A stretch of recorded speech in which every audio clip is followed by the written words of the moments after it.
Hello there. I'm doing another Cryptozoology A to Z thing. Yes, they are very sporadic, and I do tend to do them randomly, but that's because they're just like a side thing. Like if I've got the time to do. And some of these I'd sort of half written, so I did sort of have the time, but just not the time to record it till now. So I hope you'll understand that. Anyway, we're doing letter C, so we're doing about the Chupacabra. Now you probably all heard a lot about it anyway, but I'm going to stick to the Puerto Rican one, and well, we'll just see how it goes. So bear with me. The locals were clamouring to put across the horror and the concern they had, desperate for the audience and their local officials to know how frightened and disturbed they were. The reporter was speaking to them, but the voice-over released with the footage spoke so half-heartedly, as if this was just the local superstition, something quirky and amusing, almost a piece for the end to leave their audience thinking how naive the locals were. But within the report came the name that would be cemented into cryptic lore and echoed in music and in folklore, twisted and misappropriated, corrupted and pulled into strange theories and strange descriptions that just didn't match the original, but somehow was still one and the same. Chupacabra. So, I recall being about 9 years old and utterly excited because I was allowed a television in my shared room with my older sister for the first time. It was a weekend, and where we were, there were only 4 channels ever available, and if you went onto the third channel, all the weird and crazy stuff from funny animals to wild weather to natural disaster programs tended to be on. In the same program that was discussing killer bees, it introduced this clip from an American news outlet with the mention of this strange situation in Puerto Rico, and I remember just thinking, weird. Around 1995, although reported broadly in 1996, news came from a curious creature that was terrorizing the locals of Puerto Rico.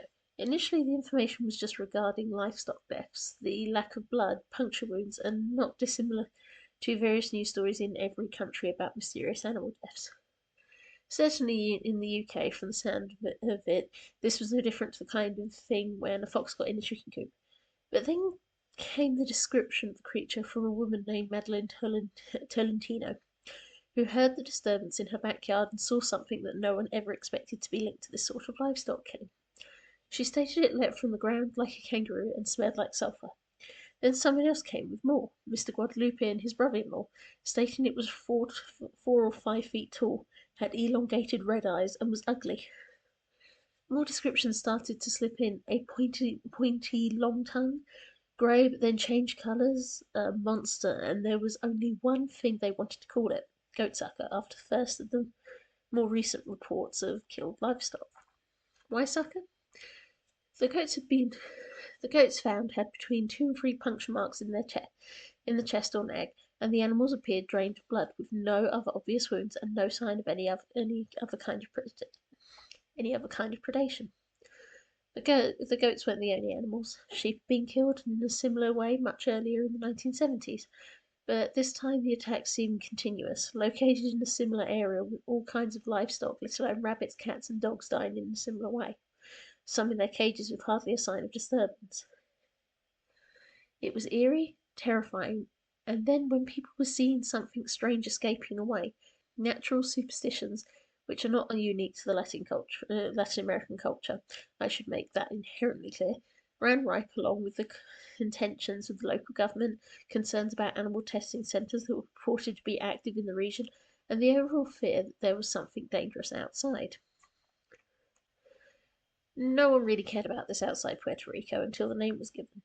Some say Puerto Rican comedian Silverio Perez was the one to coin the term, and once it was named, the sightings outside of Puerto Rico and in Central and South America began to develop, or rather be reported under this name. This is understandable if you're seeing the same kind of animal attack and some people are seeing something unknown causing it. Of course, you'd hang on to the name that others are throwing around. It's how these things happen. But the Chupacabra became something else. In fact, it became so focused around Mexico somehow that when in university with my wonderful Mexican teacher, my Norwegian colleague asked him if he believed in it. His statement was simple: it's nonsense. And I remember my other friend, much more into cryptids at the time, asking her why she'd asked a Mexican about something Puerto Rican, only for our friend to give that typical look to say, I don't see the difference, which sadly has been one of the problems when discussing the Chupacabra, particularly because it's split between two forms.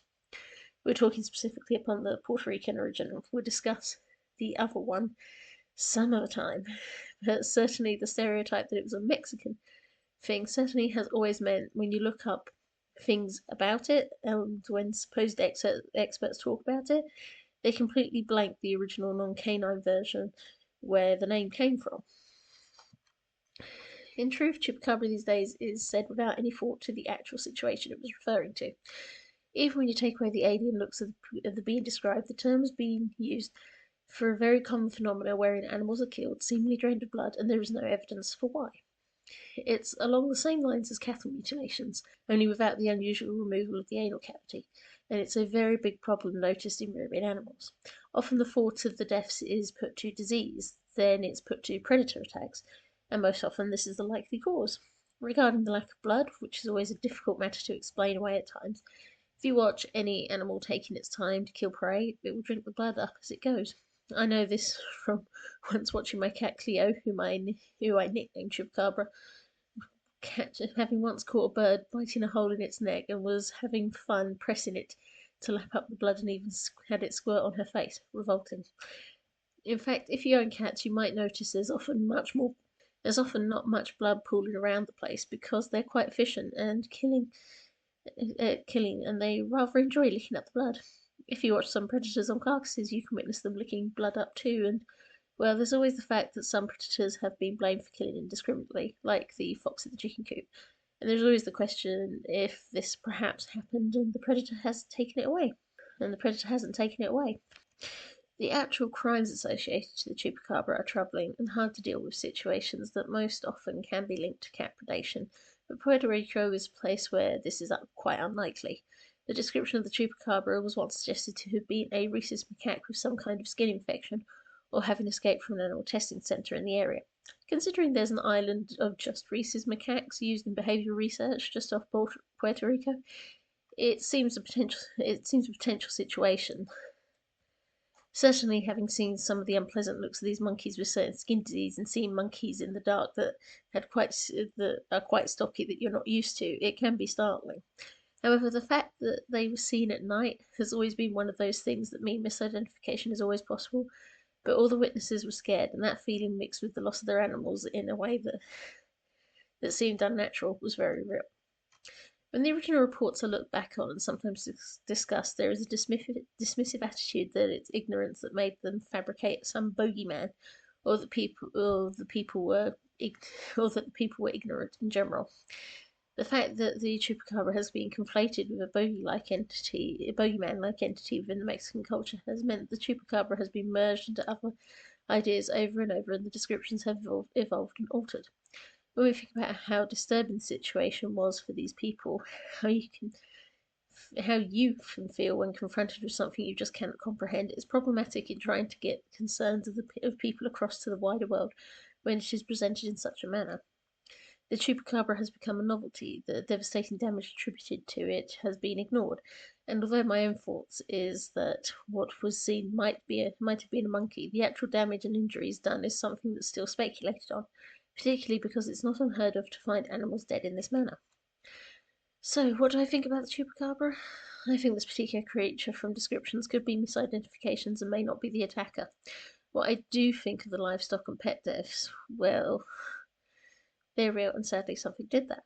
My sceptical mind thinks more to cat attacks of some form, but at the same time, Puerto Rico doesn't have native mammalian predators.